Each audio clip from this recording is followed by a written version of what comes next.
കൊല്ലം ശാസ്താംകോട്ടയിൽ painting തൊഴിലാളികൾ തമ്മിലുണ്ടായ സംഘർഷം മരണത്തിൽ കലാശിച്ചു. ഈ സംഘർഷത്തിനിടെ തലയ്ക്കടിയേറ്റ ഒരാൾ മരിച്ചിരിക്കുന്നു. ആലപ്പുഴ കോട്ടപ്പുറം സ്വദേശി വിനോദാണ് അതിദാരുണമായി കൊല്ലപ്പെട്ടത്.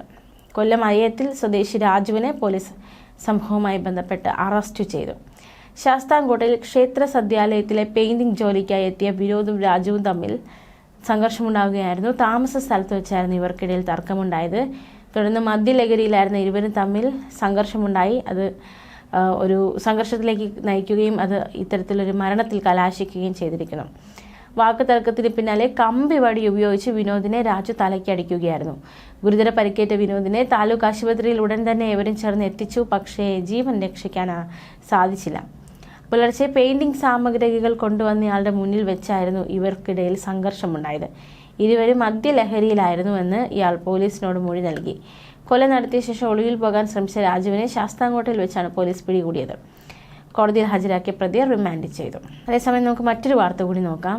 പെരിയകുളത്ത് നിന്നൊരു അപകട വാർത്ത വരികയാണ്. പെരിയകുളത്ത് ടൂറിസ്റ്റ് ബസ്സും കാറും കൂട്ടിയിടിച്ച് 3 മലയാളികൾ മരിച്ചു. ഒരാൾക്ക് ഗുരുതര പരിക്കേറ്റു. കാർ യാത്രികരായ Kottayam Kuravilangad Pakalomattam Govindapuram colony Kanjirankuzhi Soni Mon, Nambusseri colony Ambalathunkal Georgin, Pakalomattam Koyikkal Jain Thomas എന്നിവരാണ് മരിച്ചത്. അപകടത്തിൽ ഗുരുതരമായി പരിക്കേറ്റ ഗോവിന്ദപുരം പുത്തൻകുന്നിൽ PG ഷാജി തേനി മെഡിക്കൽ കോളേജിൽ ചികിത്സയിലാണ്. ഇന്ന് പുലർച്ചെ 5:30യോടെയായിരുന്നു അപകടമുണ്ടായത്. സുഹൃത്തുക്കളായ 4 പേരും വേളാങ്കണ്ണി തീർത്ഥാടനം കഴിഞ്ഞ് മടങ്ങുകയായിരുന്നു.